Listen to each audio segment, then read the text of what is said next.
За 9 дней до того, как столица Кыргызстана взорвалась яростью толпы, когда президентский дворец превратился в охваченную пламенем крепость, когда власть рухнула за несколько часов апрельского дня 2010 года, в одно из зданий в центре Бишкека поздним вечером вошел человек, которого не было ни в одном журнале регистрации посетителей.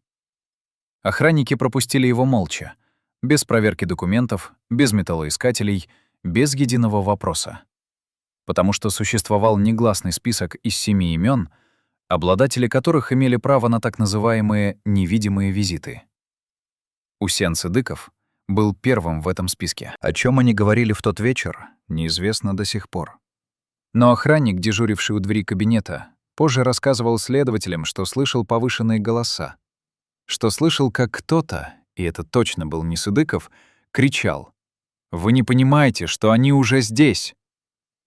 Когда визитёр покинул здание через служебный выход, президент Курманбек Бакиев, по свидетельствам очевидцев, выглядел так, будто узнал нечто абсолютно непоправимое.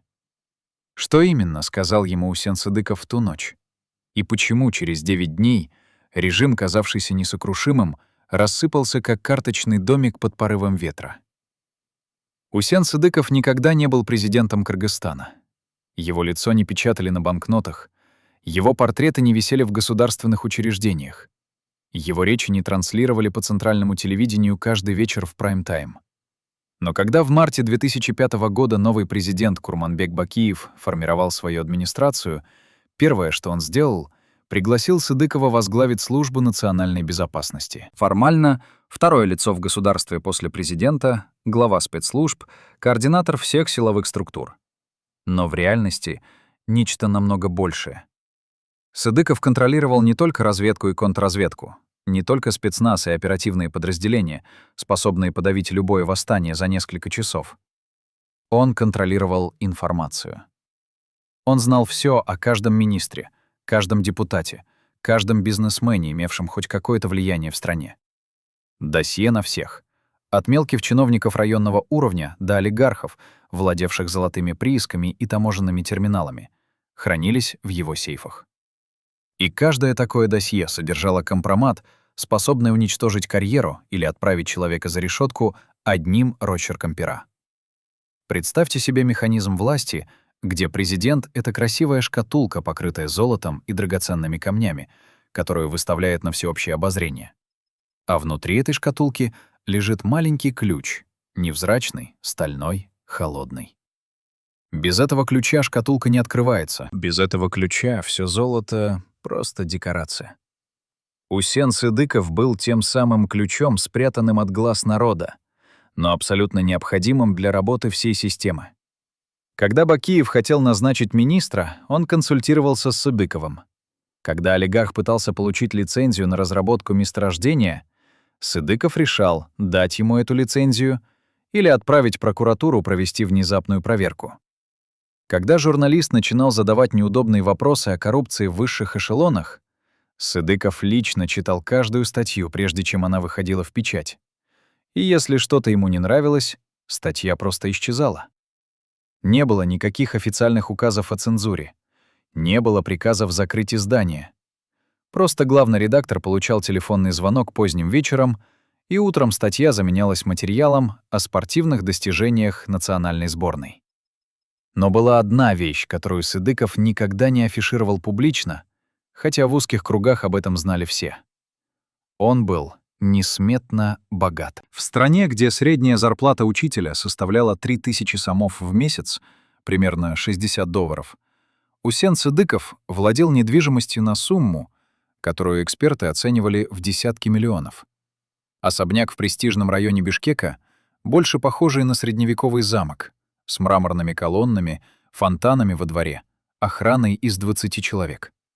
Вилла на берегу Иссык-Куля, где каждое лето он принимал высокопоставленных гостей, где шампанское подавали в хрустальных бокалах, а икру привозили самолетом из России.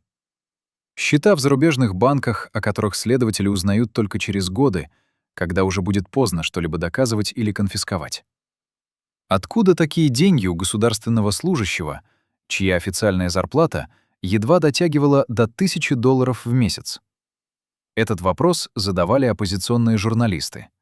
Этот вопрос шептали в курилках министерств, но никто не осмеливался произнести его вслух в присутствии самого Сыдыкова. Потому что те, кто пытались докопаться до правды о его состоянии, имели странную склонность исчезать из публичного пространства. Не буквально исчезать, это было бы слишком грубо, слишком заметно для международных наблюдателей. Просто их карьеры резко обрывались. Журналист, расследовавший связи Сыдыкова с контрабандистами, внезапно терял работу после того, как его обвиняли в плагиате. Депутат, требовавший проверки деклараций главы СНБ, неожиданно оказывался замешанным в финансовом скандале, и его лишали депутатской неприкосновенности за одно заседание. Адвокат, готовивший иск против Сыдыкова, получал анонимное письмо с фотографиями его детей, выходящих из школы, и больше никогда не возвращался к этому делу. Система работала безотказно, как швейцарские часы, и главный часовщик этой системы никогда не оставлял следов. Можно ли было доказать, что именно Сыдыков стоит за всеми этими совпадениями? Конечно, нет. Юридически ни единой улики. Но каждый, кто работал в коридорах власти Кыргызстана в те годы, знал. Когда Усен Сыдыков хмурится, глядя на твое досье, твоя карьера закончена. Существует теория, которую историки называют теорией серого кардинала, когда реальная власть принадлежит не тому, кто сидит в президентском кресле, а тому, кто стоит за этим креслом в тени, незаметный для камер, но абсолютно необходимый для функционирования режима.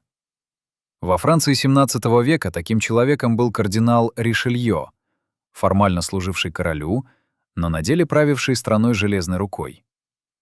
В Советском Союзе 30-х годов Лаврентий Берия, глава НКВД, чье имя вызывало ужас даже у членов Политбюро. А в Кыргызстане нулевых годов 21 века этим серым кардиналом был Усен Сыдыков. И самое страшное для любого президента — осознать, что ты зависишь от своего серого кардинала больше, чем он зависит от тебя. Что если завтра он решит, что ты больше не нужен системе? Система выплюнет тебя, как использованную жвачку, и найдет нового президента, более послушного, более управляемого. Понимал ли это Курманбек Бакиев, когда назначал Сыдыкова главой СНБ? Или он считал, что сможет контролировать этого человека, использовать его опыт и связи, но при этом оставаться главным? Мы никогда не узнаем, о чем думал Бакиев в марте 2005 года. Но мы знаем, что произошло через 5 лет, когда эти двое, президент и серый кардинал, столкнулись лицом к лицу в той последней, роковой беседе за 9 дней до краха режима. Служба национальной безопасности Кыргызстана хранила досье с грифом «Совершенно секретно», которые обозначались внутренним кодом ОК-7. И существовало только 3 копии этих материалов. Одна в личном сейфе директора СНБ, вторая в специальном хранилище, куда имели доступ только 2 сотрудников с высшей формой допуска, и третья, как поговаривали, в личном кабинете президента, хотя никто не мог подтвердить это с абсолютной уверенностью. Что содержалось в досье ОК-7? Официально — стратегические документы по национальной безопасности, планы противодействия терроризму, списки агентов, работающих за границей, все то, что положено хранить спецслужбам любой страны. Но среди бывших сотрудников СМБ, которые осмелились говорить уже после крушения режима, ходила другая версия. В досье ОК-7 якобы содержалась полная карта коррупционных схем высшего руководства страны. Кто, сколько, откуда и кому передает. Какой министр получает откаты от китайских строительных компаний? Какой генерал крышует контрабандистов на южной границе? Какой олигарх платит президенту процент от прибыли золотодобывающих предприятий? И самое главное, сколько денег оседает на личных счетах главы СНБ Усена Сыдыкова? Это было гениально с точки зрения конспирации и совершенно безумно с точки зрения логики. Зачем создавать досье, которое компрометирует тебя самого? Ответ прост. Взаимное уничтожение. Если президент попытается избавиться от Сыдыкова, досье моментально попадает в руки оппозиции или иностранных спецслужб. И тогда рухнет не только Сыдыков, но и сам президент вместе со всей своей семьей и ближайшим окружением. Если Сыдыков решит устроить переворот, президент обнародует досье, и тогда ни одно правительство мира не признает нового главу государства, который пришел к власти через спецслужбы, погрязшие в коррупции по самое горло.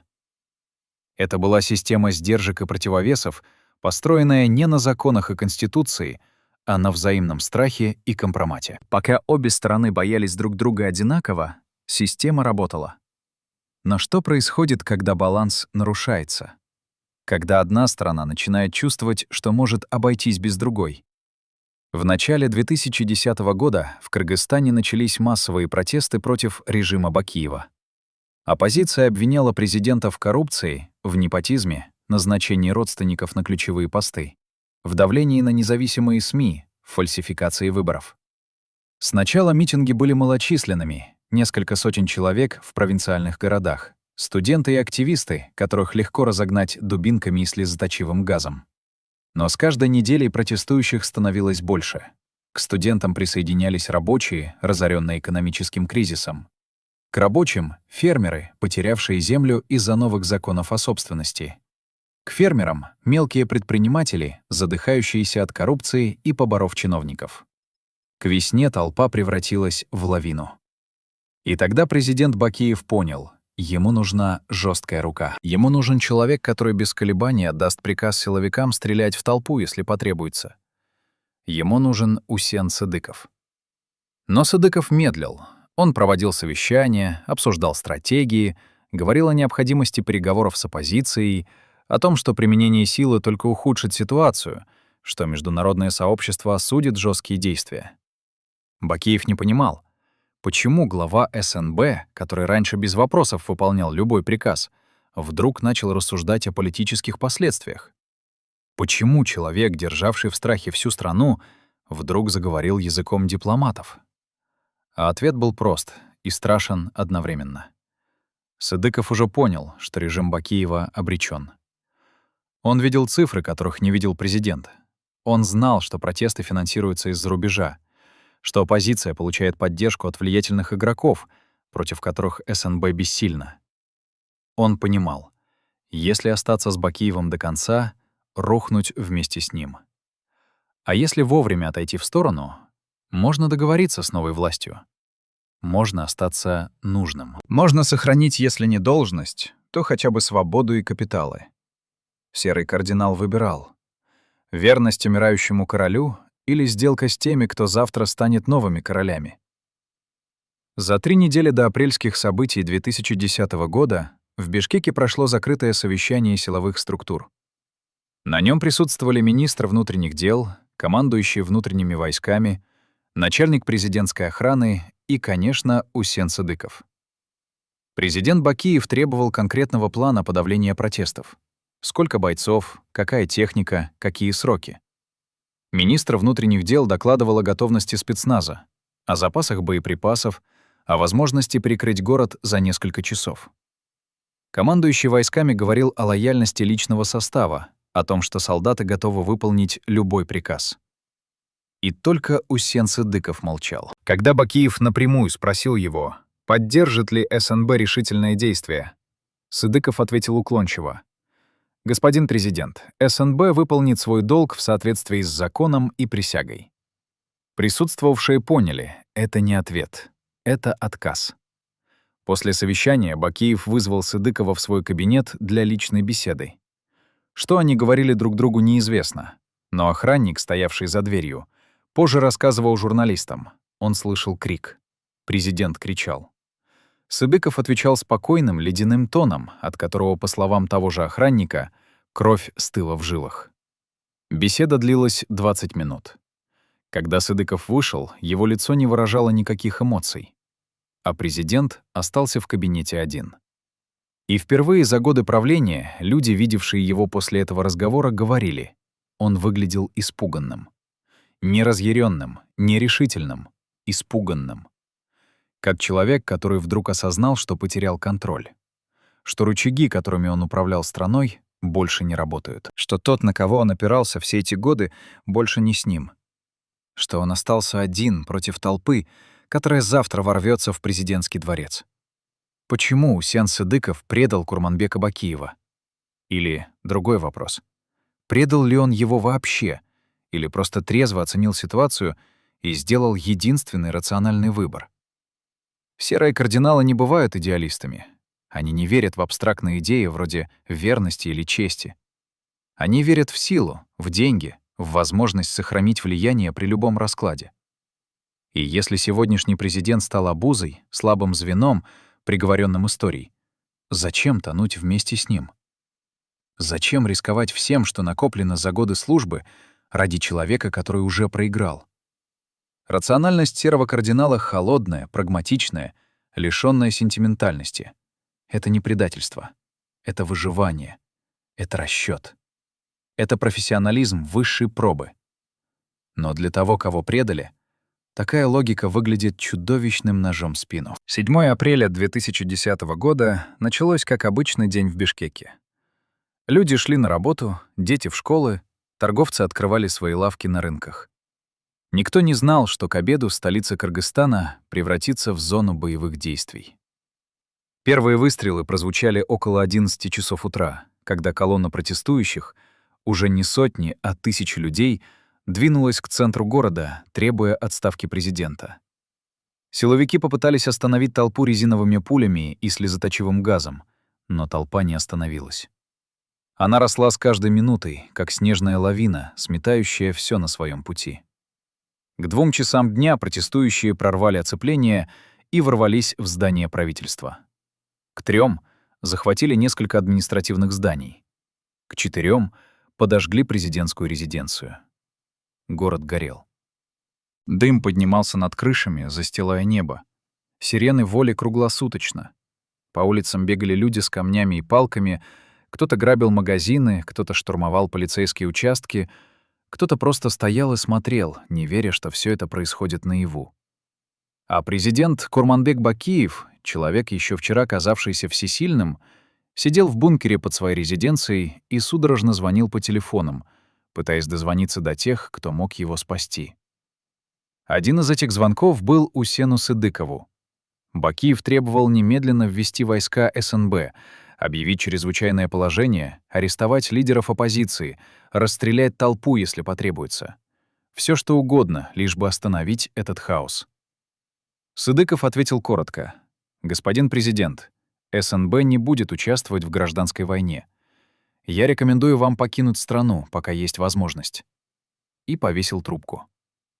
Это был конец. Не конец власти Бакиева.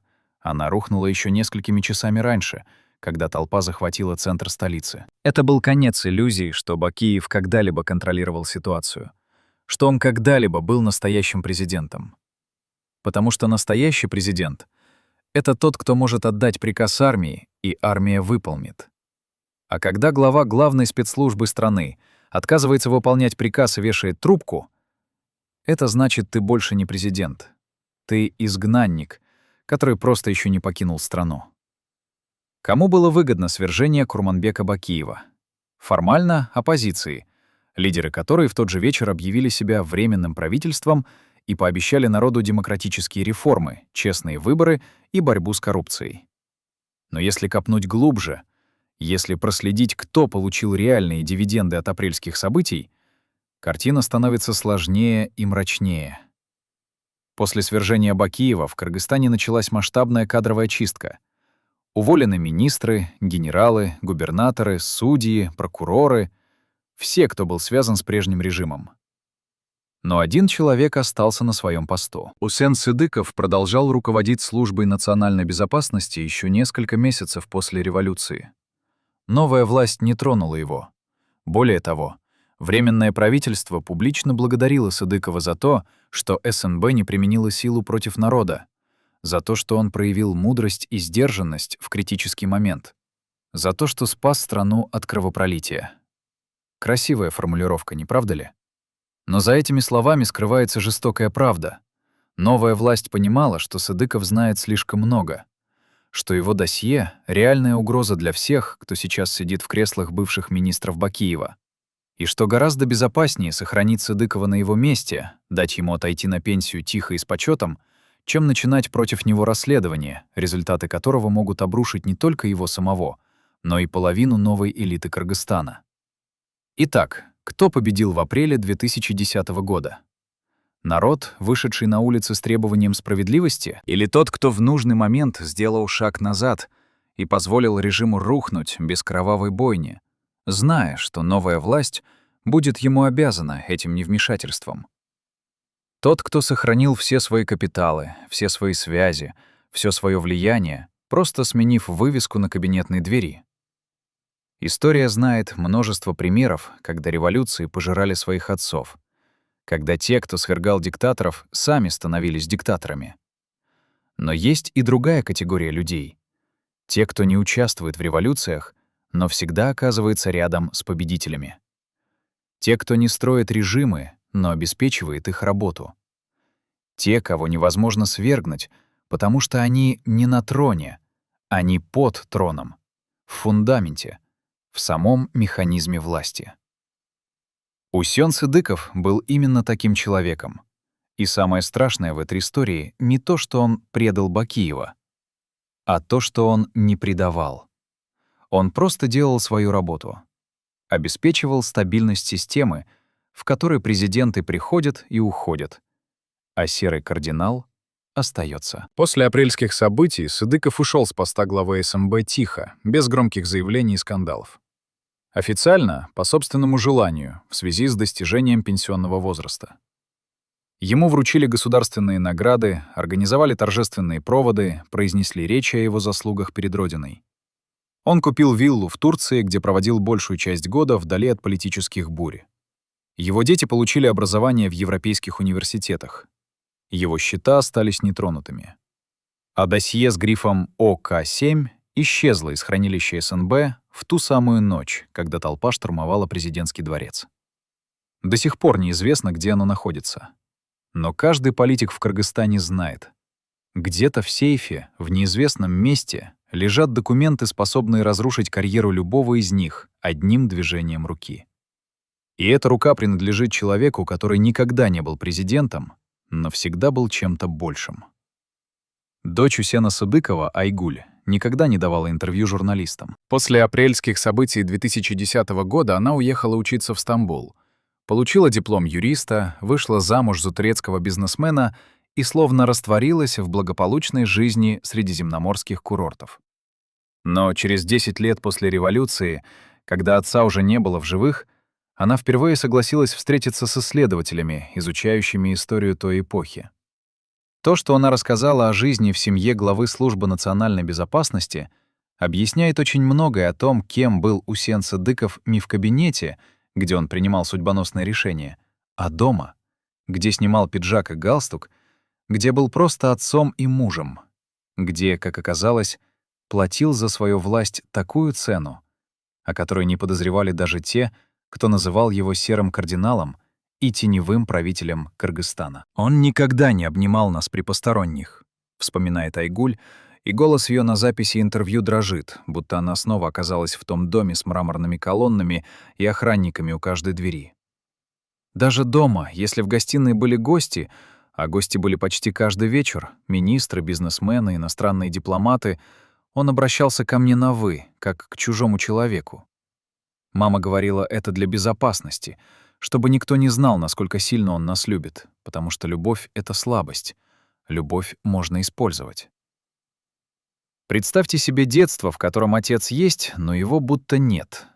Он сидит напротив за обеденным столом, но вы не можете обнять его, пока не уйдут посторонние. Он приходит к вам в комнату ночью, после того, как последний гость покинул особняк, целует в лоб и шепчет: «Прости, дорогая, прости за сегодня». Но вы уже не помните, за что именно он просит прощения, потому что так происходит каждый день. Какой ценой человек покупает власть над спецслужбой целой страны? Ценой собственной семьи, которую он не может любить открыто, потому что враги могут использовать эту любовь как оружие против него. Жена Сыдыкова Зухра знала о делах мужа ровно столько, сколько он считал безопасным ей знать. То есть почти ничего. Она занималась благотворительностью, организовывала приемы для жен высокопоставленных чиновников, улыбалась фотографам на официальных мероприятиях, носила дорогие платья от европейских дизайнеров и жила в позолоченной клетке, где каждое слово могло быть прослушано, каждое движение отслежено. Айгуля рассказывает, однажды, когда ей было 15 лет, она случайно услышала, как родители ссорятся в спальне поздним вечером. Мать кричала, редкость для женщины, воспитанной в традициях, где жена не перечит мужу никогда. Кричала, что устала жить в доме, где ее собственный телефон прослушивается, где горничные пишут отчеты о каждом ее разговоре, где даже садовник работает на СНБ. Отец ответил спокойно, почти безжизненно. «Если я не буду контролировать свою семью, ее начнут контролировать те, кто хочет меня уничтожить. Ты предпочитаешь жить под моей защитой или умереть свободной?» После этого мать больше никогда не поднимала голос. Но Айгуль видела, что-то в материнских глазах погасло навсегда. Дети Усена Сыбыкова, двое, дочь и младший сын, учились в престижной частной школе в Бишкеке, куда их возили на бронированной машине с охраной из 3 человек. Одноклассники завидовали их богатству, учителя побаивались связи с грозным отцом. Но никто не знал, что внутри этой роскошной жизни скрывается страх, который не отпускает ни на минуту. Айгуль вспоминает, в 12 лет ее предупредили, что нельзя заводить друзей, которых не проверила служба безопасности. В 14, что нельзя говорить по телефону ничего, что может быть истолковано против отца. В 16, что любой человек, который к ней приближается, может быть агентом иностранной разведки, засланным для того, чтобы через нее добраться до секретов СНБ. «Я перестала доверять людям в 15 лет», — говорит она сейчас, сидя в своем турецком особняке с видом на Босфор, окружённая собственной семьей, которую она воспитывает совершенно иначе. «Я не верила никому, ни школьным подругам, ни родственникам, ни даже собственному брату, потому что отец научил нас одному — все вокруг либо враги, либо потенциальные предатели». Что происходит с ребенком, выросшим в такой атмосфере?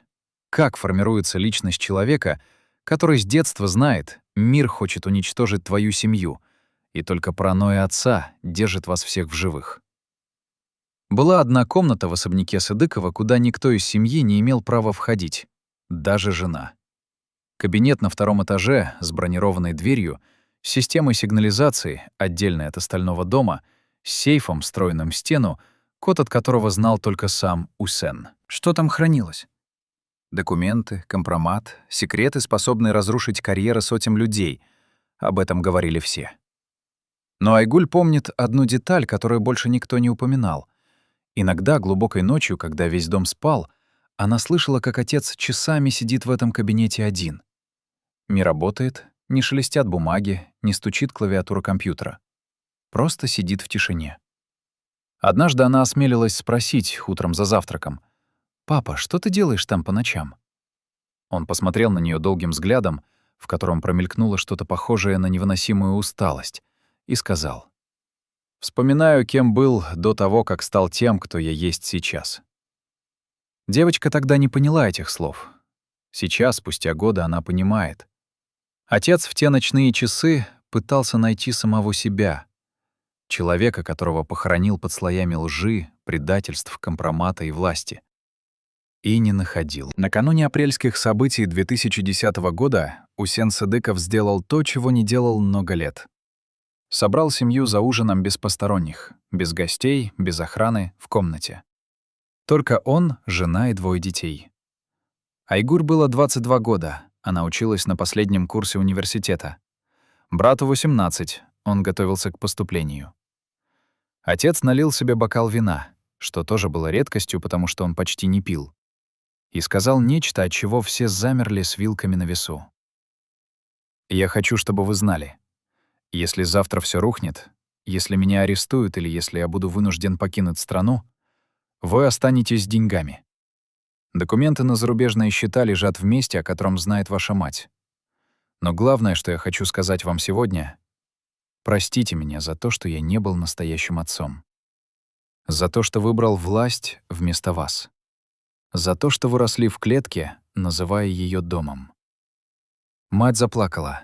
Дети молчали, не зная, что ответить. Отец допил вино, встал из-за стола и ушел в свой кабинет, откуда не выходил до утра. Это было его прощание. Не с властью он простится позже. Это было прощание с семьей. с той жизнью, которую он так и не позволил себе прожить, потому что служба требовала жертв, и он приносил в жертву самое дорогое. Знала ли семья Усена Сыдыкова о том, что он сделал с Бакиевым? О том, что отказался выполнить приказ президента, фактически подписав режиму смертный приговор? Официально — нет.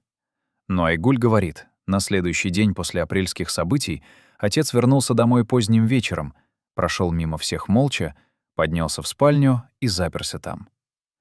Утром, когда она постучала к нему, он открыл дверь, и она увидела. Отец плакал. Усен Сыдыков. Человек, которого боялась вся страна. Глава спецслужбы, у которого за плечами десятки операций, возможно, сотни сломанных судеб. Плакал, сидя на краю кровати, уткнувшись лицом в ладони. Он не говорил, что случилось. Просто обнял меня. Первый раз на моей памяти обнял так крепко и прошептал: «Я сделал то, что должен был сделать, но это не значит, что мне не больно». Что причиняло ему боль? Осознание, что предал человека, которому служил 5 лет? Или осознание, что все, чем он жертвовал, семьей, честью, человечностью, было ради системы, которая рухнула за один день, несмотря на все его усилия?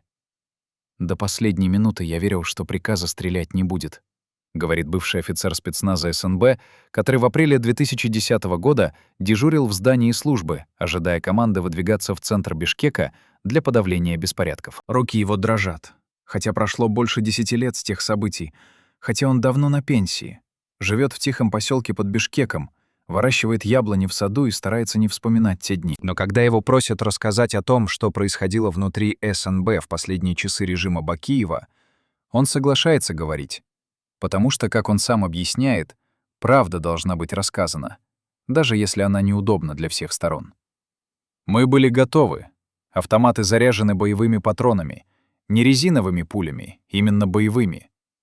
Бронетехника стояла во дворе с заведенными двигателями. Снайперы заняли позиции на крышах зданий вокруг площади. План был четкий: рассеять толпу за полчаса, арестовать лидеров оппозиции, установить комендантский час до конца недели. Мы ждали только одного — приказа от Усена Сыдыкова. И этот приказ не пришел. Офицер вспоминает. Около 2 часов дня 7 апреля, когда толпа уже захватила несколько административных зданий в центре, командир их подразделения собрал всех в строй и зачитал короткое сообщение. Служба национальной безопасности не будет применять силу против граждан Кыргызстана. Всем подразделениям оставаться на местах дислокации и ждать дальнейших указаний. Бойцы переглянулись в шоке. Кто-то из младших офицеров не выдержал и спросил вслух: «А как же президент? Как же присяга?» Командир ответил жестко: «Присягу мы давали Кыргызстану, а не одному человеку. Генерал Сыдыков принял решение. Обсуждению не подлежит». Но в голосе командира офицер услышал то, чего не услышал бы посторонний человек. Сомнение, страх. Понимание, что только что произошло нечто невозможное. Глава силовой структуры отказался защищать власть. И это значит, что власти больше нет. «Мы сидели в казармах и смотрели по телевизору, как горит город», — продолжает бывший офицер, и в глазах его проступает влажный блеск, как будто он снова видит тот огонь на экране, слышит вой сирен, крики толпы, треск ломающихся витрин. Парни начали шептаться: «Нас предали». Кто-то говорил, что Сыдыков продался оппозиции, кто-то, что он получил гарантии безопасности от новой власти в обмен на невмешательство. Кто-то даже предлагал действовать самостоятельно, без приказа сверху, захватить город и восстановить порядок силой. Но никто не двинулся, потому что в армии, в спецслужбах, в любой военной структуре действует один закон: нет приказа — нет действия. А приказа не было, и мы понимали, если генерал Сыдыков, человек, который всю жизнь посвятил службе, который строил эту систему своими руками, отказывается дать приказ, значит, система умерла. И мы просто хороним ее, стоя в строю с бесполезными автоматами в руках. Существует свидетельство еще одного человека, личного водителя Усена Сыдыкова, который возил генерала последние 3 года его службы. Водитель, пожелавший остаться анонимным, рассказал исследователям о поездке, которую совершил с генералом вечером 6 апреля, за день до начала массовых беспорядков. Сыдыков приказал ехать не в служебное здание СНБ, не домой, а за город, в горы, на окраину Бишкека, где находился небольшой частный дом, не обозначенный ни на каких картах, окружённый забором без опознавательных знаков. «Я ждал в машине больше часа», — говорит водитель. Когда генерал вышел, он выглядел разрушенным. Не физически. Физически он был крепким мужчиной, даже в 55 лет. Но лицо... Я такого выражения никогда не видел. Как будто человек только что узнал, что мир кончается, и ничего нельзя сделать. Водитель спросил, куда ехать дальше. Сыдыков сказал: «Домой. И включи музыку. Любую». Всю дорогу генерал сидел молча, глядя в окно на огни ночного города, который через сутки превратится в зону хаоса. Что происходило в том загородном доме? С кем встречался Сыдыков вечером 6 апреля, за день до краха режима? Существует версия, основанная на показаниях нескольких независимых свидетелей. В том доме был тайный штаб оппозиции, где координировались действия различных групп, готовивших восстание. И если эта версия верна, то встреча Сыдыкова с лидерами оппозиции накануне апрельских событий означает одно — он заключил сделку. Обещал не вмешиваться в обмен на гарантии безопасности для себя и семьи, на сохранение капиталов, на право спокойно уйти на пенсию без уголовного преследования. Это объясняет, почему он отказался выполнить приказ Бакиева. Это объясняет, почему СНБ осталась в казармах, пока город горел. Это объясняет, почему после революции Сыдыков не только не пострадал, но и получил благодарность от новой власти. Он купил себе будущее, продав настоящее. Он спас себя, предав того, кому служил. Но бывший офицер спецназа, который дежурил в казармах 7 апреля, говорит о другом. О том, что видел в глазах командиров, когда зачитывали приказ о невмешательстве. Не торжество предателей, получивших свое вознаграждение, а боль, стыд, понимание, что они нарушают все, чему их учили, все, во что верили. «Генерал Сыдыков был военным», — говорит офицер. «Он мог быть кем угодно — коррупционером, интриганом, серым кардиналом, но он был военным. И главное для военного — не предать своих людей. Когда он отказался дать приказ стрелять, он не предал Бакиева, он спас нас. Потому что если бы мы открыли огонь по толпе 7 апреля, если бы на площади лежали сотни трупов, нас бы линчевали. Толпа разорвала бы каждого из нас на куски. А так мы остались живы. Мы не стали убийцами. Мы не несем на себе крови тех дней».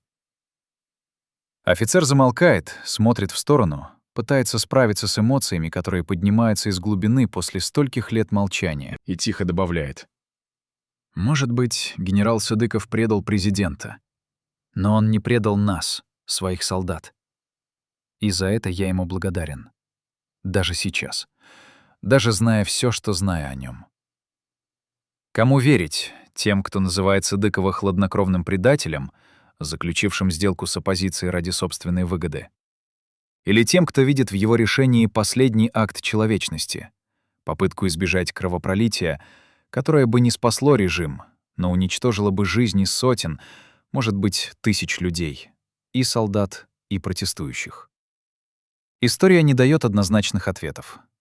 Она оставляет нас с вопросами, которые разрывают сердце. Может ли предательство быть актом милосердия?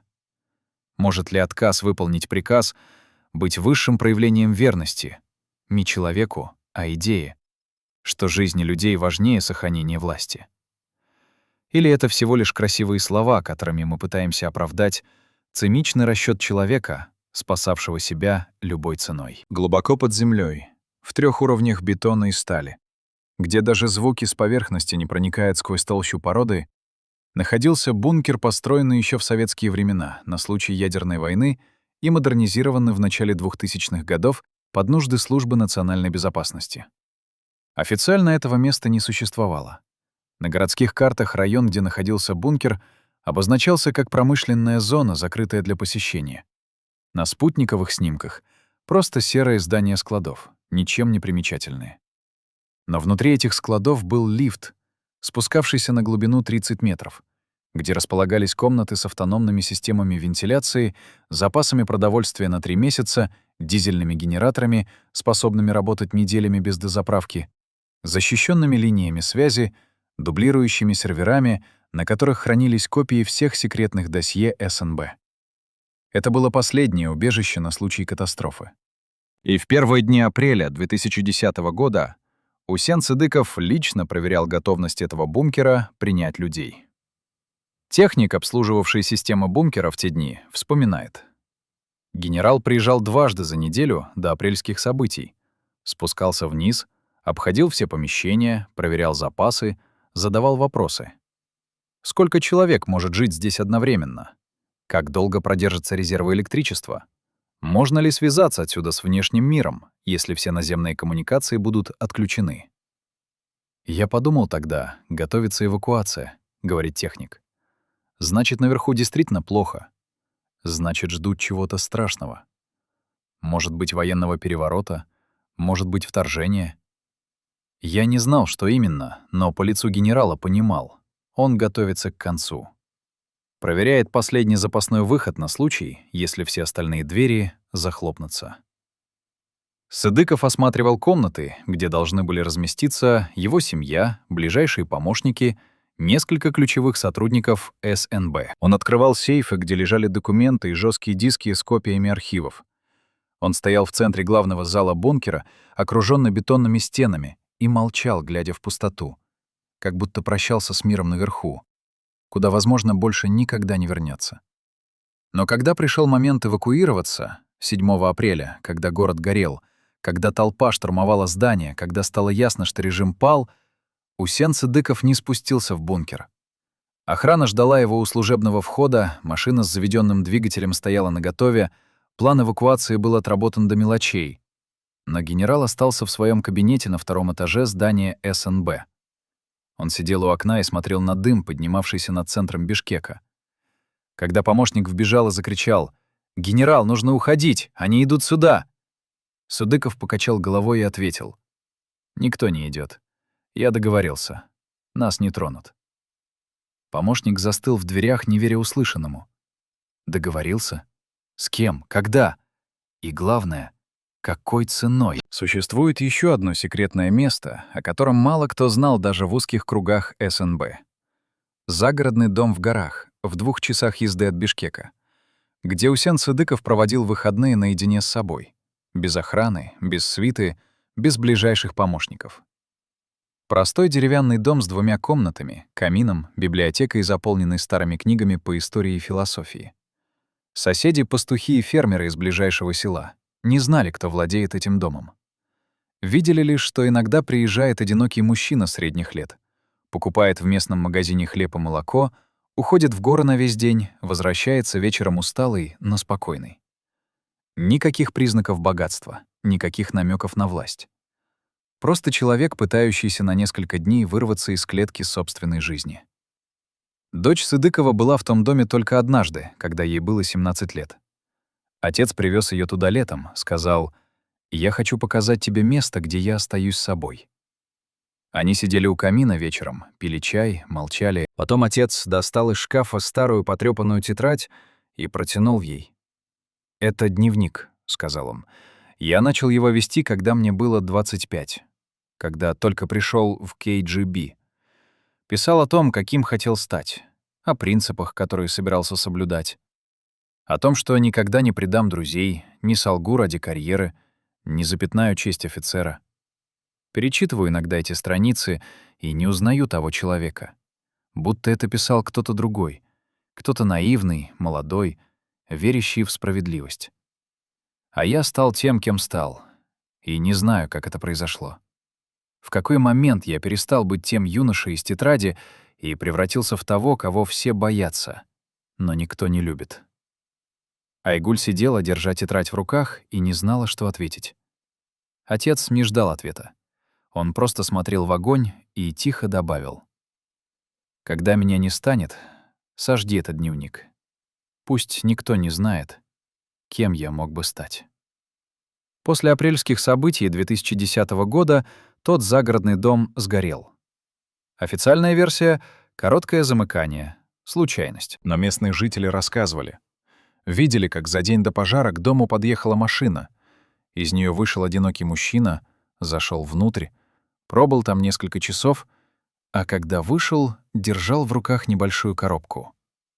На следующий день дом горел. Пожарные даже не пытались тушить.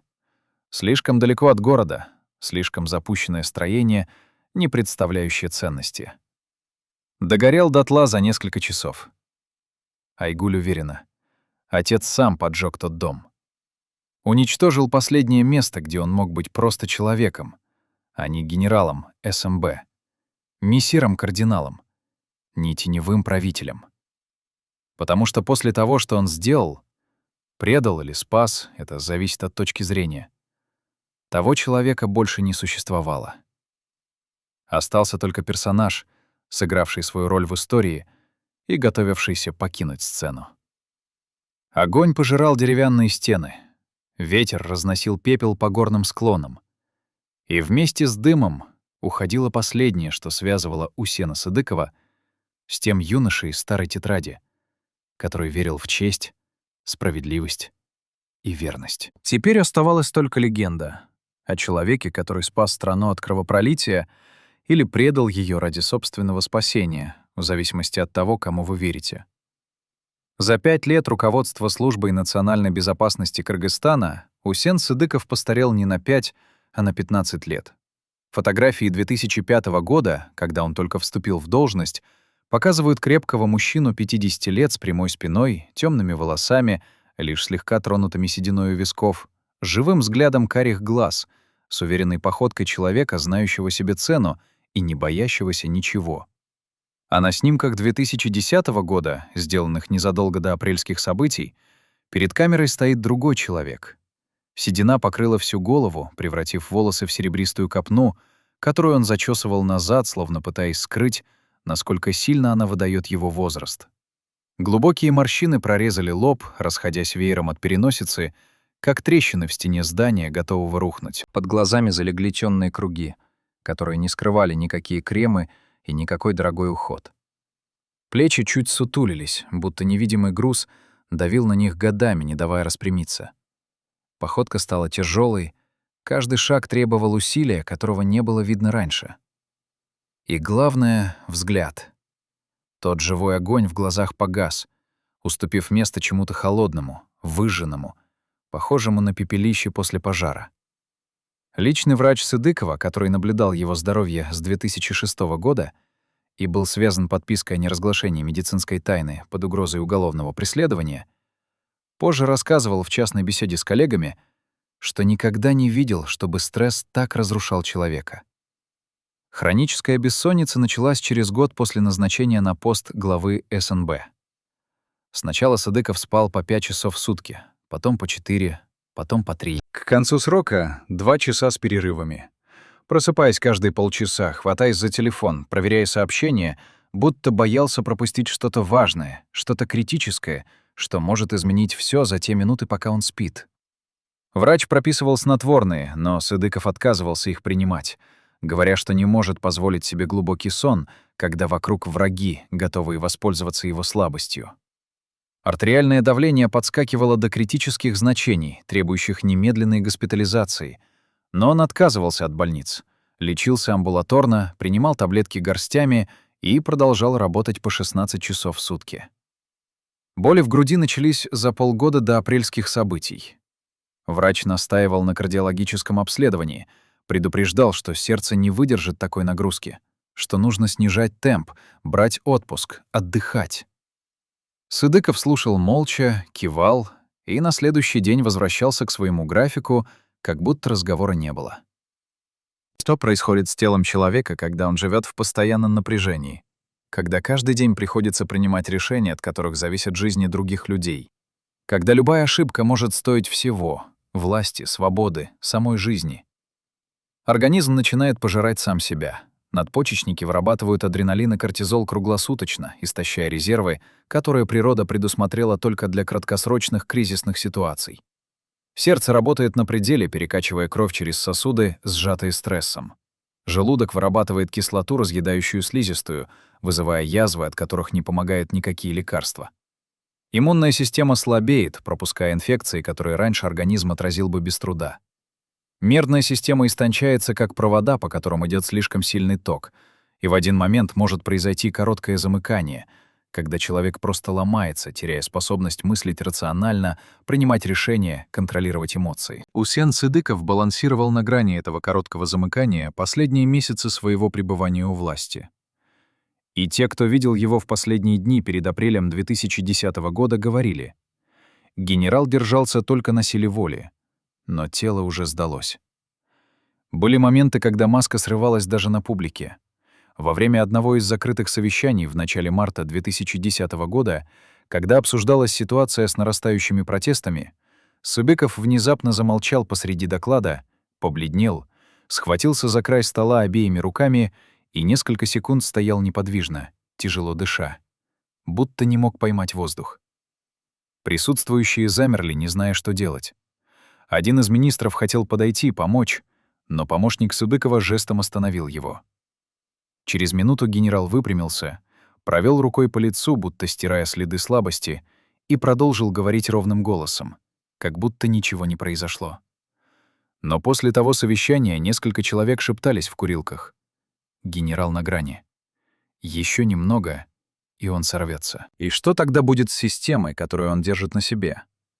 Существуют медицинские записи, которые должны были быть уничтожены после смерти пациента, но каким-то образом попали в руки журналистов-расследователей через несколько лет после апрельских событий.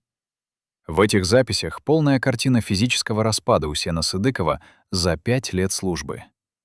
Язва желудка, диагностированная в 2007 году и прогрессировавшая, несмотря на лечение. Гипертоническая болезнь 2-й, затем 3-й степени с кризами, угрожавшими инсультом. Хронический гастрит, перешедший в эрозивную форму. Аритмия сердца, требующая постоянного наблюдения кардиолога. Остеохондроз позвоночника, вызывающий постоянные боли в спине и шее.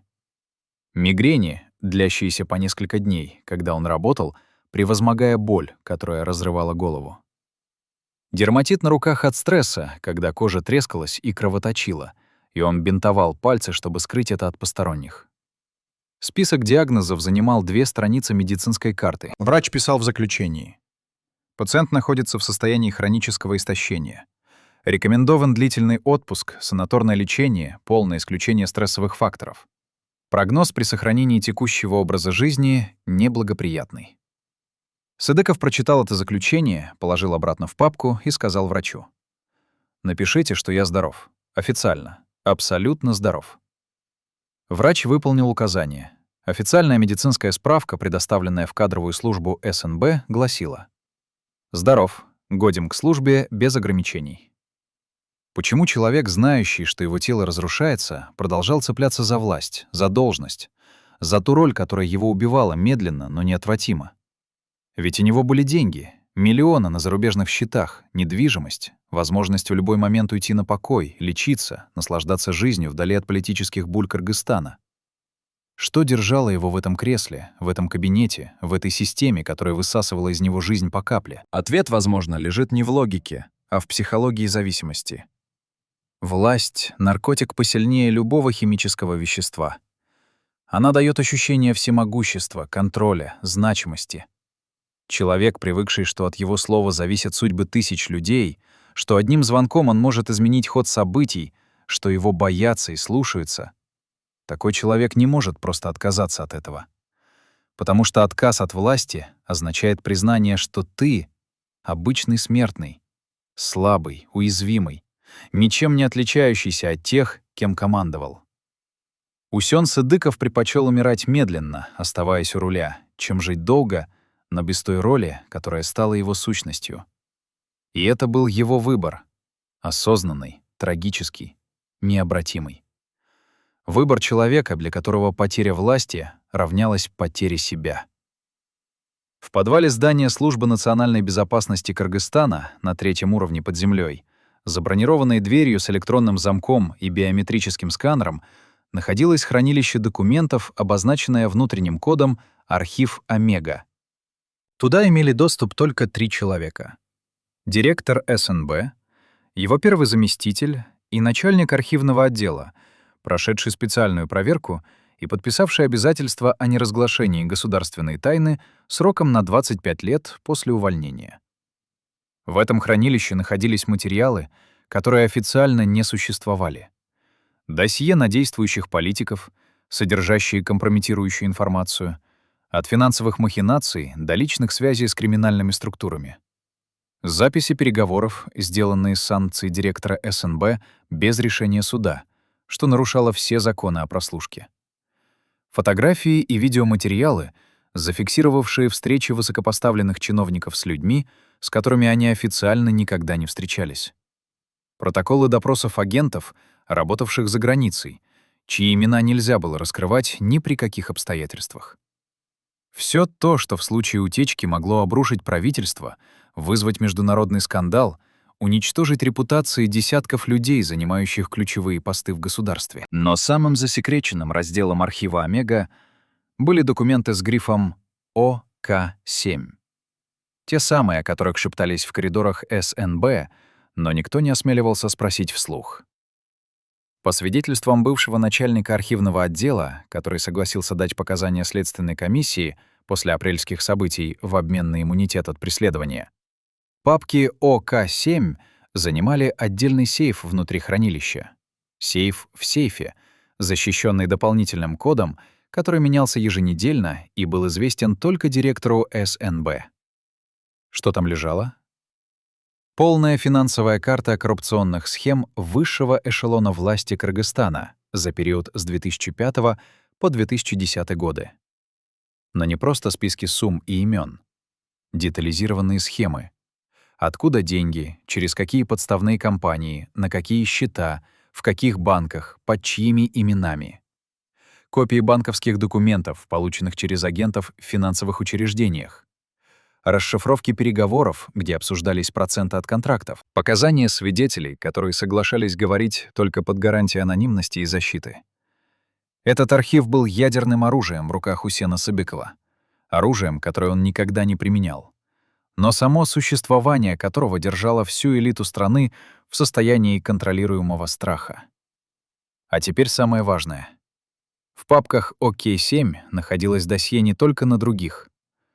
Там было досье на самого Усена Сабыкова. Его собственные финансовые операции, детально задокументированные. Откаты от строительных компаний за лоббирование контрактов через СНБ. Проценты от контрабандистов, которым он обеспечивал крышу на границе, в обмен на долю от прибыли. Взятки от олигархов за закрытие уголовных дел против их компаний. Счета в швейцарских банках, оформленные на подставных лиц, но с реальными бенефициарами — его семьей. Недвижимость в Турции, Объединенных Арабских Эмиратах, Европе, купленная через офшорные структуры.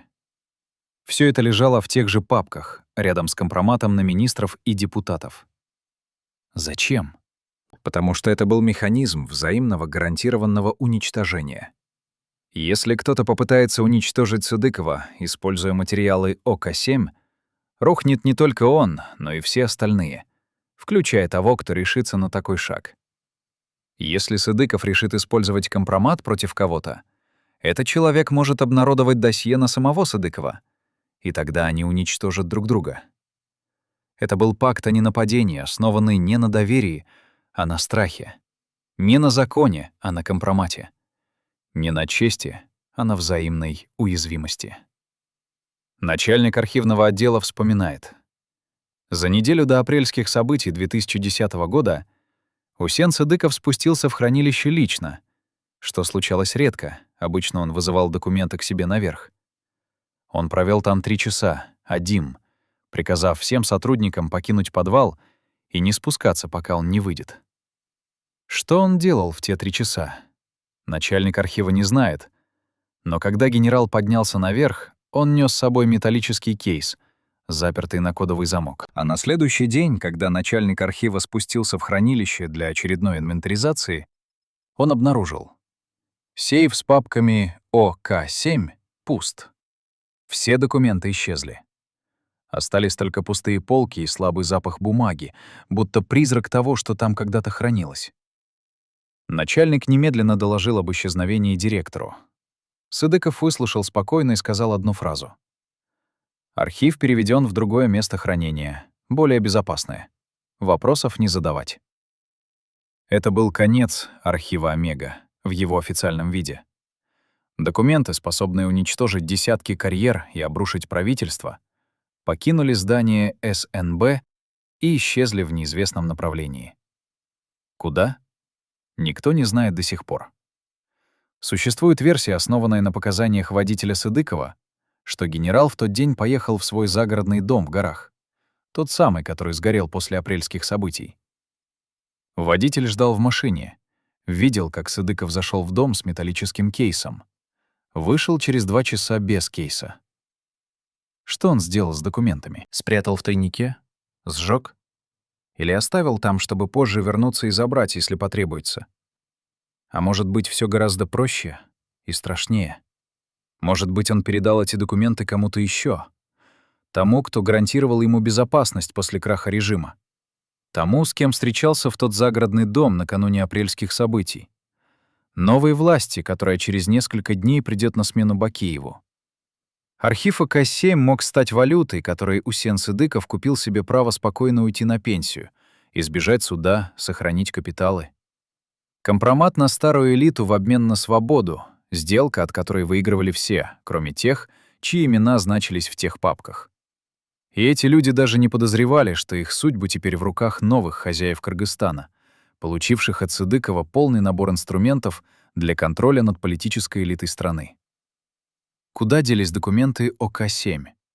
Этот вопрос мучает историков, журналистов, следователей уже больше 10 лет. Ни одна из версий не подтверждена полностью, ни одна улика не найдена. Но каждый политик в Кыргызстане, кто работал в системе в те годы, знает. Где-то существуют эти папки. Может быть, в сейфе у кого-то из нынешних лидеров страны, может быть, в архиве иностранной спецслужбы, получившей их в обмен на помощь в свержении Бакиева. Может быть, в банковской ячейке в Европе, завещанной семье Сыдыкова, как последняя страховка на случай угрозы. Но они существуют. И пока они существуют, никто из тех, чьи имена в них записаны, не может спать спокойно. Потому что в любой момент эти документы могут всплыть, разрушить карьеры, отправить людей за решетку, перевернуть политическую карту страны. Архив ОК-7 — это мина замедленного действия, заложенная Усеном Сыдыковым под фундамент кыргызской власти. И никто не знает, когда она взорвется. 7 апреля 2010 года к вечеру город Бишкек превратился в руины. Горели административные здания, дым поднимался над площадями. На улицах лежали разбитые витрины магазинов, перевернутые машины, камни и палки, оставленные толпой после штурма. Силовики отступили. Президент Курманбек Бакиев бежал на юг страны, в Джалалабад, откуда через несколько дней эмигрирует в Белоруссию, чтобы никогда больше не вернуться на родину. Временное правительство, сформированное лидерами оппозиции, объявило о взятии власти и пообещало народу честные выборы, борьбу с коррупцией, демократические реформы. Толпа ликовала, считая, что победила. Политики произносили речи о новой эре в истории Кыргызстана. Журналисты называли это революцией, народным восстанием, триумфом демократии над авторитаризмом. Но был один человек, который в тот вечер не ликовал, не произносил речей, не давал интервью. Усен Сыдыков сидел в своем кабинете на 2-м этаже здания СНБ, смотрел в окно на дымящийся город и знал то, чего не знал никто из празднующих победу на улицах. Он знал, кто настоящий победитель этой революции. Через 3 дня после апрельских событий Временное правительство Кыргызстана провело первое заседание. Обсуждались неотложные меры — восстановление порядка в столице, формирование нового правительства, назначение руководителей ключевых министерств и ведомств. Когда дошли до вопроса о службе национальной безопасности, в зале повисла напряженная тишина. Все понимали, СНБ — главная силовая структура страны, контролирующая разведку, контрразведку, спецназ, агентурную сеть. Кто возглавит СНБ, тот держит в руках реальную власть, независимо от того, кто сидит в президентском кресле. Несколько человек предложили кандидатуры новых назначенцев, людей из оппозиции, проверенных, лояльных новой власти. Но один из лидеров Временного правительства, бывший министр иностранных дел в правительстве Бакиева, который перешел на сторону оппозиции за месяц до революции, поднялся и сказал: «Я предлагаю оставить Усена Сыдыкова на его посту до формирования нового правительства». Зал взорвался возмущенными голосами. Как можно оставить человека, служившего Бакиеву, главу силового аппарата старого режима? Бывший министр дождался, пока стихнет шум, и произнес речь, которую потом цитировали все газеты Кыргызстана. Усен Сыдыков в критический момент отказался применить силу против народа. Его решение спасло тысячи жизней. Если бы спецназ СНБ вышел на улицы 7 апреля, мы бы сейчас не сидели в этом зале. Мы бы хоронили погибших. Сыдыков проявил мудрость и сдержанность, когда другие требовали крови. Да, он служил прежнему режиму, но в самый важный момент он выбрал страну, а не одного человека. Я считаю, что Временное правительство должно выразить ему благодарность и дать возможность достойно завершить карьеру. Аплодисменты в зале были неоднозначными. Кто-то хлопал искренне, кто-то вяло, кто-то не хлопал вообще. Но предложение приняли. Усен Сыдыков остался главой СНБ еще на 4 месяца, до официального формирования нового правительства и назначения его преемника. А потом тихо ушел на пенсию с государственными наградами и благодарностями от руководства страны. Кому было выгодно оставить Сыдыкова на посту после революции? Формально — стране, которой нужна была стабильность в силовых структурах после хаоса апрельских дней. Но если копнуть глубже, если задать вопрос «cui bono» — кому выгодно, картина становится пугающе ясной. Она получила лояльность СНБ, без которой невозможно удержать контроль над страной. Она получила агентурную сеть, работавшую годами по всему региону. Она получила доступ к секретным каналам связи с иностранными спецслужбами. Но самое главное, она получила то, о чем не говорили вслух ни на одном заседании Временного правительства. Архив. Тот самый архив. ОК-7, исчезнувший из хранилища СНБ за неделю до революции. Документы, способные уничтожить любого политика в стране одним движением руки. Компромат на всех. От министров до олигархов, от генералов до судей. И теперь этот архив принадлежал не Сыдыкову. Он принадлежал тем, кто пришел к власти 7 апреля 2010 года. Проследим экономический и политический след, который ведет от горящего президентского дворца к кабинетам новой власти. После революции в Кыргызстане началась масштабная приватизация государственных активов под лозунгами борьбы с коррупцией и модернизации экономики. Золотодобывающие предприятия, которые при Бакиеве контролировала одна группа олигархов, перешли к другой группе. Таможенные терминалы на границе с Китаем, приносившие миллионы долларов ежегодно, сменили владельцев за несколько месяцев. Крупнейшие строительные компании, получавшие госконтракты при старом режиме, обанкротились, а их активы выкупили новые игроки по смехотворным ценам. Кто стоял за этими новыми владельцами? Родственники и близкие друзья тех самых лидеров оппозиции, которые возглавили Временное правительство после апреля 2010 года. Революция сменила одних воров у власти на других. Но теперь новые воры обладали оружием, которого не было у старых. Полным досье на всю политическую элиту страны, любезно переданным им Усеном Сыдыковым. Совпадение? Или тщательно спланированная операция, где каждый ход был просчитан заранее, где революция была не стихийным народным восстанием, а управляемым процессом смены элит, где толпа на улицах играла роль массовки в спектакле, поставленном теми, кто оставался за кулисами. Существуют документы, рассекреченные через годы после событий, показывающие, лидеры оппозиции встречались с представителями иностранных правительств за месяцы до апрельских событий. Обсуждали сценарии свержения Бакиева. получали заверения в политической поддержке и финансовой помощи после смены власти. И на одной из этих встреч, по свидетельствам дипломатов, присутствовал человек в штатском, которого не представили по имени, но который задавал вопросы о будущем силовых структур Кыргызстана, о гарантиях безопасности для тех, кто окажет содействие в мирной передаче власти. Никто не назвал его имени в официальных протоколах, но несколько участников той встречи позже намекали журналистам. Этот человек имел прямое отношение к службе национальной безопасности. Что получил Усен Сыдыков лично от этой сделки? Сохранение всех капиталов. Ни один счет не был заморожен, ни один актив не конфискован, ни одно уголовное дело не возбуждено. Свобода передвижения. Он свободно выезжал из страны, покупал недвижимость за границей, жил где хотел, не опасаясь экстрадиции или международных ордеров на арест.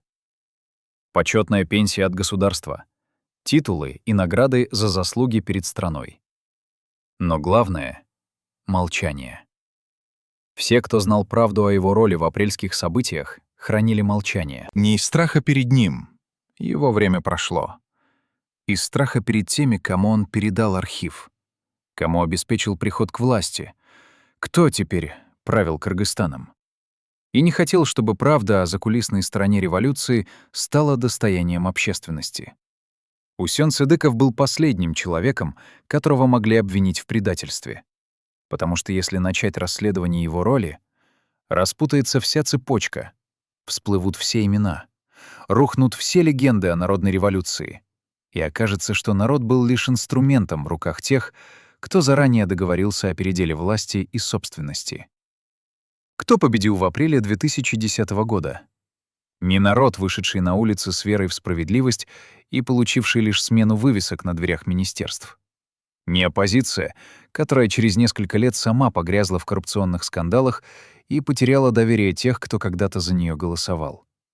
Не Курманбек Бакиев, бежавший из страны и доживающий остаток жизни в изгнании. Победил тот, кто в нужный момент оказался на стороне победителей, обеспечив им инструменты контроля над страной. Тот, кто превратил революцию в личную страховку. Тот, кто никогда не был на первых полосах газет, но всегда оставался в центре событий. Усен Сыдыков выиграл эту игру, потому что понял главное. В политике побеждает не тот, кто сидит на троне, а тот, кто знает все секреты тех, кто на этом троне сидит.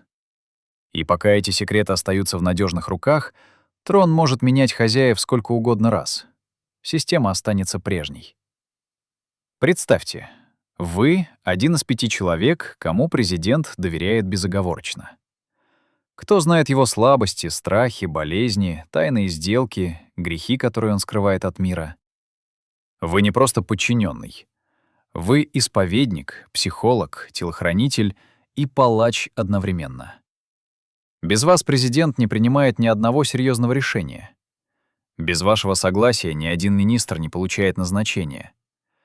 Без вашей подписи ни один противник режима не исчезает из публичного пространства. Вы — невидимая рука, которая направляет, контролирует, карает. И вот наступает день, когда вы понимаете. Президент, которому вы служили годами, обречен. Толпа идет на штурм. Армия колеблется. Международное сообщество отворачивается. Спасти его невозможно. Но спасти себя можно. Нужно лишь сделать выбор между лояльностью умирающему режиму и сделкой с теми, кто завтра станет новыми хозяевами страны. Что вы выберете? Усен Сыдыков выбрал выживание. И в этом выборе не было ничего уникального. Так поступали серые кардиналы во все времена, при всех режимах, во всех странах. Они не умирают вместе со своими королями. Они находят новых королей и служат им, пока не появится причина искать следующих. Но то, как Сыдыков осуществил этот переход, это была операция высшего класса, шедевр политического выживания. Он не бежал из страны, как Бакиев, не скрывался, не менял имя, не прятался в бункерах. Он остался на виду, продолжал работать, получил благодарности от новой власти и ушел на покой с почестями. Как будто никогда и не служил свергнутому диктатору. как будто всегда был на стороне народа. Как будто апрельские события — естественный ход истории, в котором он сыграл роль мудрого старца, предотвратившего кровопролитие. Но была одна деталь, которую мало кто заметил в тот момент, хотя она объясняла все. За 2 дня до апрельских событий, 5 апреля 2010 года, семья Усена Сыдыкова покинула Кыргызстан. Жена, дочь, сын — все трое вылетели в Стамбул рейсом Turkish Airlines, официально по туристическим визам. Соседи ничего не заподозрили. Семья Сыдыкова часто ездила за границу, это не было чем-то необычным. Но вот что странно. Багажа у них было намного больше обычного. 5 больших чемоданов на троих, что для недельной туристической поездки явно избыточно. Горничная, работавшая в особняке Сыдыковых, позже рассказывала. Она видела, как они паковали вещи 2 дня подряд. Не только одежду и косметику. Документы, фотоальбомы, драгоценности. Все то, что берут с собой люди, которые не собираются возвращаться. Или которые не уверены, что им дадут вернуться. Сыдыков эвакуировал семью за 48 часов до того, как город взорвался. Это не было совпадением. Это было точным расчетом человека, который знал, когда начнется хаос, и не хотел, чтобы его близкие оказались в зоне риска. Но откуда он знал точную дату? Протесты нарастали неделями, но никто не мог предсказать, что именно 7 апреля произойдет массовый штурм центра Бишкека. Никто, кроме тех, кто этот штурм организовывал. Кто координировал действия различных групп протестующих. Кто договаривался о маршрутах колонн, о времени начала, о целях для захвата. И кто заранее предупредил Усена Сыдыкова. Готовь семью к эвакуации. Через 2 дня начнется то, что изменит все. Это был последний штрих в картине предательства. Или, в зависимости от точки зрения, последняя мера предосторожности разумного человека, спасающего тех, кого любит, прежде чем корабль пойдет ко дну. Дочь Сыдыкова, находясь в Стамбуле, узнала о событиях в Бишкеке из новостей по телевизору. Она позвонила отцу, кричала в трубку: «Папа, что там происходит? Ты в безопасности?» Сыдыков ответил спокойно, почти безжизненно: «Я в порядке. Оставайтесь там, где вы есть. Не возвращайтесь, пока я не скажу. Это может занять месяц, может 2, но не возвращайтесь». Айгуль спросила: «Ты знал, что это случится?» Долгая пауза на другом конце линии. Потом отец тихо произнес: «Я знал, что рано или поздно это должно было случиться. И я сделал то, что должен был сделать, чтобы защитить вас». Айгуль поняла тогда. Отец предал президента Бакиева не спонтанно, не под давлением обстоятельств. Это было запланированное предательство. Просчитанное, заранее оплаченное гарантиями безопасности для него самого и его семьи. Он купил их жизни ценой своей лояльности. И теперь они живы, в безопасности, в 1000 километров от горящего Бишкека. А президент, которому он служил, бежит по горным дорогам, спасаясь от разъяренной толпы. Но была еще одна сторона этого предательства, о которой мало кто думал. Усен Сыдыков предал не только Курманбека Бакиева. Он предал всех тех, кто верил в него, кто служил под его командованием, кто рисковал жизнями, выполняя его приказы годами. Офицеры СНБ, агенты, работавшие в тени, сотрудники спецподразделений. Все они были брошены в момент, когда система рухнула. Никто не предупредил их заранее. Никто не сказал: «Через 2 дня все кончится, готовьтесь». Они узнали о предательстве своего генерала, когда услышали по радио приказ не вмешиваться в события 7 апреля. Когда поняли, что человек, которому они доверяли, заключил сделку без них, спас себя, но оставил их разбираться с последствиями. Некоторые из них потеряли работу после революции, когда новая власть зачистила ряды СНБ от людей старого режима. Некоторые попали под суд, стали козлами отпущения, на которых свалили все преступления спецслужб за годы правления Бакиева. Некоторые эмигрировали, спасаясь от преследования. А Усен Сыдыков остался в стране, получил благодарности и ушел на пенсию с почестями. Это было предательством не одного человека.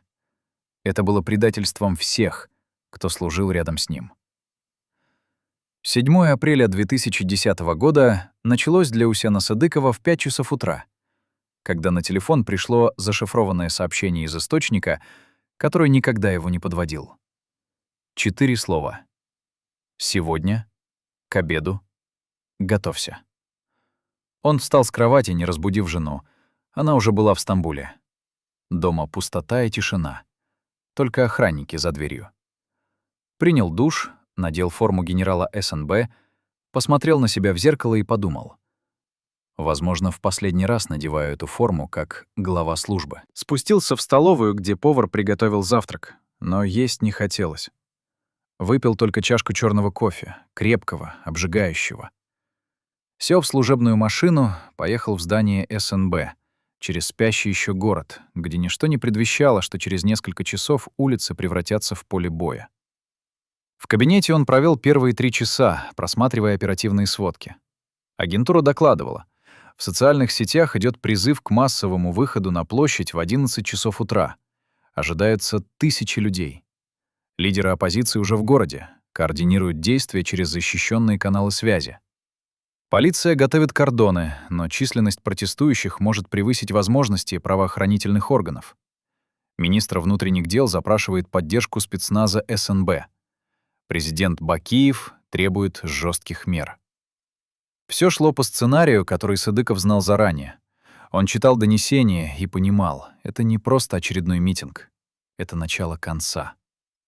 Он открыл нижний ящик стола, достал папку с грифом «Лично», где лежали 2 документа. Первый. Приказ о введении спецподразделений СНБ для подавления беспорядков, подписанный президентом неделю назад и ждавший только контрподписи директора службы. Второй. Рукописная записка на листе бумаги без бланка, без даты, без имени автора. Когда начнется, не вмешивайся. Мы гарантируем. Садыков долго смотрел на эти 2 документа, лежащие рядом на столе. 2 пути, 2 будущих. Подписать приказ, выполнить долг перед президентом, бросить спецназ на улицы, залить город кровью, возможно, удержать режим еще на несколько дней или недель, но потом все равно проиграть, потому что толпа не остановится, пока не сметет власть. И тогда он окажется главным преступником, ответственным за массовые убийства, которого будут судить и приговорят к пожизненному заключению. Или не подписывать. Выполнить условия сделки, заключенные в том загородном доме, с людьми, которые завтра станут новой властью. Спасти себя, спасти семью, спасти капиталы. Но купить это все ценой предательства человека, которому служил 5 лет. Ценой крушения системы, которую строил собственными руками. Ценой того, что навсегда останется в истории как тот, кто нанес удар в спину в самый критический момент. В 10 часов утра позвонил Бакиев. Голос президента звучал напряженно, но твердо. «Усен, они собираются на площади. 1000. Я вижу по камерам. Нужно действовать сейчас, пока не поздно. Я приказываю тебе ввести спецназ, разогнать, арестовать зачинщиков. Сделай это немедленно». Садыков ответил. «Господин президент, я рекомендую воздержаться от применения силы. Это только усугубит ситуацию. Нужны переговоры». Бакиев взорвался. «Какие переговоры? Они хотят моей головы, ты не понимаешь? Это не протест. Это попытка государственного переворота. Ты обязан защитить конституционный порядок. Это твой долг». Садыков помолчал несколько секунд, потом тихо произнес: «Господин президент, СНБ не будет стрелять в граждан Кыргызстана». И положил трубку. В те секунды молчания перед последней фразой Усен Садыков перестал быть главой СМБ режима Бакиева. Он стал человеком, спасающим себя любой ценой. К 2 часам дня город горел. Садыков стоял у окна кабинета, смотрел на дым над центром Бишкека, слышал вой сирен, видел, как по улицам бегут люди, как полыхают здания. Помощники вбегали каждые 10 минут с донесениями. Захвачено здание правительства, захвачен Белый дом, президент эвакуировался вертолетом на юг страны, Временное правительство объявило о взятии власти. Все происходило именно так, как предсказывали те, с кем он встречался в загородном доме. Все шло по плану, в котором он был не жертвой обстоятельств, а соучастником. Он не просто отказался защищать Бакиева, он заранее договорился о том, чтобы не защищать. Он получил гарантии безопасности в обмен на бездействие. Он продал президента тем, кто готовил его свержение. И теперь, глядя на горящий город, он понимал — сделка завершена. Он выполнил свою часть. Теперь очередь с новой власти выполнить свои обещания. Вечером 7 апреля к зданию СНБ подъехала колонна машин. Из них вышли люди в штатском, представились членами Временного правительства, попросили встречи с директором службы. Охрана пропустила их без сопротивления. Они поднялись в кабинет Сыдыкова, где тот ждал их, сидя за столом с непроницаемым лицом. Один из них, тот самый бывший министр иностранных дел, который через 3 дня будет произносить речь о мудрости и сдержанности Сыдыкова на заседании Временного правительства, сел напротив и сказал: «Генерал, страна благодарна вам за то, что вы не позволили случиться кровопролитию. Временное правительство гарантирует вам безопасность и уважение. Мы просим вас остаться на посту до формирования нового правительства, чтобы обеспечить стабильность в силовых структурах». Сыдыков кивнул. Они обменялись рукопожатием. Сделка была ратифицирована. Предательство стало официальным актом государственной мудрости. Ночью, когда все ушли, когда в здании остались только дежурные охранники, Усен Сыдыков спустился в свой служебный автомобиль и приказал везти домой. По дороге он смотрел в окно на разбитые витрины, догорающие машины, патрули военных на улицах. Город выглядел так, будто пережил войну. А он сидел в теплом салоне бронированной машины, целый, живой, свободный, и знал, что завтра проснется в своей постели, пойдет на работу, продолжит руководить СНБ, как будто ничего не изменилось. Но изменилось все. Он больше не был генералом, служащим государству. Он был человеком, который продал своего президента ради выживания. И никакие официальные благодарности, никакие речи о предотвращении кровопролития не могли стереть это знание из его сознания. Он выжил, но цена выживания — потеря того последнего, что еще связывало его с тем юношей из старой тетради, который верил в честь офицера. Теперь этого юноши не существовало. Остался только серый кардинал, переживший своего короля и нашедший новых хозяев. 23 ноября 2011 года, через 1,5 года после апрельских событий, Усен Сыдыков скончался в турецкой клинике от сердечного приступа. Ему было 57 лет. Официальная версия — острая сердечная недостаточность, спровоцированная многолетней гипертонией и стрессом. Врачи делали все возможное, но сердце не выдержало. Тело кремировали по желанию семьи, прах развеяли над горами Турции, где он любил проводить время последние месяцы жизни. Не было государственных похорон, не было речей высокопоставленных чиновников у гроба, не было почетного караула и салюта. Семья попросила не устраивать публичных церемоний. Просто тихие проводы, узкий круг родственников и друзей, молитвы, слезы и тишина. В Кыргызстане о его смерти сообщили небольшой заметкой на 3-й полосе газет. Временное правительство выразило соболезнование семье. Больше ничего. Но существует другая версия его смерти, которую шептали в кулуарах спецслужб Кыргызстана, России, Казахстана, всех тех стран, где у СНБ были связи и где знали, кем был Усен Сыдыков на самом деле. Согласно этой версии, смерть не была естественной. Сердечный приступ можно вызвать искусственно. Существуют препараты, вызывающие остановку сердца и не оставляющие следов в крови, которые обнаруживались бы при стандартной аутопсии. Кому было выгодно устранить Сыдыкова через 1,5 года после революции? Тем, кто получил от него архив ОК-7 и боялся, что он может рассказать правду о сделке. Тем, кто пришел к власти благодаря его предательству и не хотел, чтобы это предательство стало достоянием общественности. Тем, кто понимал, пока Сыдыков жив, он остается угрозой, потому что знает слишком много и может в любой момент заговорить. Мертвый Сыдыков безопасен.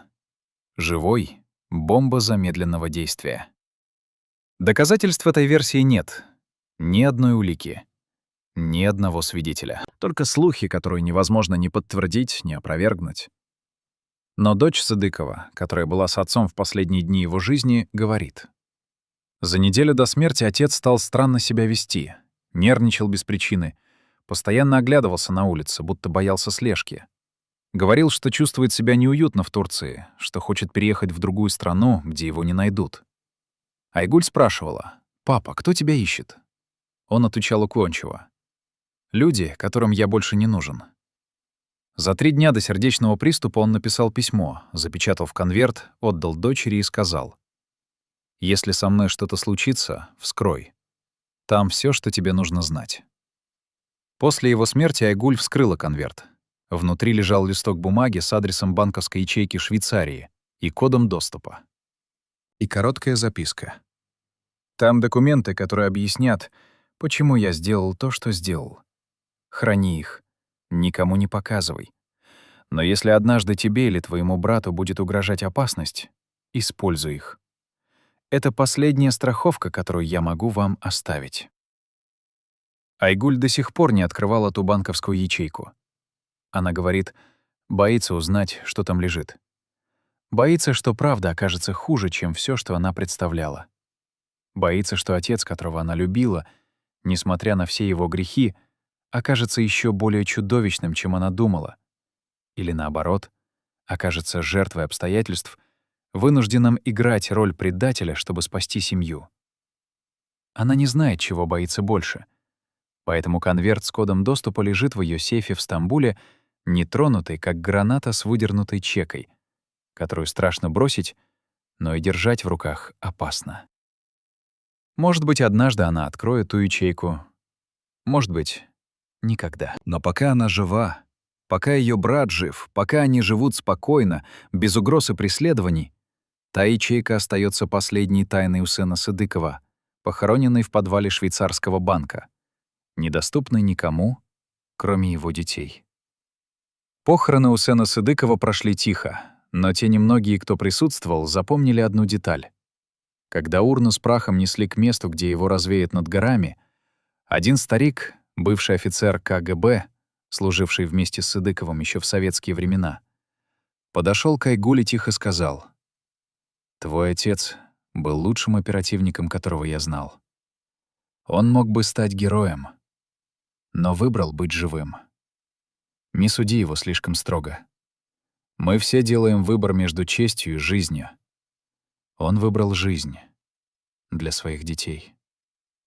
Айгуль не ответила, просто кивнула и отвернулась, чтобы старик не видел слез. Потому что в тот момент она поняла, отец не был ни героем, ни злодеем. Он был человеком, который в критический момент выбрал выживание вместо верности. И этот выбор сломал его изнутри. Медленно, незаметно для окружающих, но неотвратимо. Он выжил после апреля 2010 года, но та часть его, которая была способна любить, верить, доверять, она умерла 7 апреля, когда он положил трубку после разговора с Бакиевым и понял, что только что предал человека, которому присягал. Тело прожило еще 1,5 года, душа умерла в тот день. После смерти Усена Сыдыкова его семья осталась в Турции. Дочь Айгуль выросла, стала юристом, вышла замуж, родила 2 детей, которые никогда не видели Кыргызстан, и знают о деде только то, что он был высокопоставленным чиновником, умершим молодым от болезни сердца. Айгуль никогда не рассказывает им правду. Не рассказывает о том загородном доме, который сгорел, о дневнике, который отец приказал сжечь, о банковской ячейке в Швейцарии, код от которой лежит в ее сейфе. Она хочет, чтобы ее дети росли свободными от тяжести тайн, которую носила она всю жизнь. Младший сын Сыдыкова Азамат стал бизнесменом, живет в Дубае, владеет сетью ресторанов и отелей, построенных на капиталах, оставленных отцом. Он редко вспоминает прошлое, не дает интервью, избегает политики. На вопросы журналистов о роли отца в апрельских событиях 2010 года отвечает: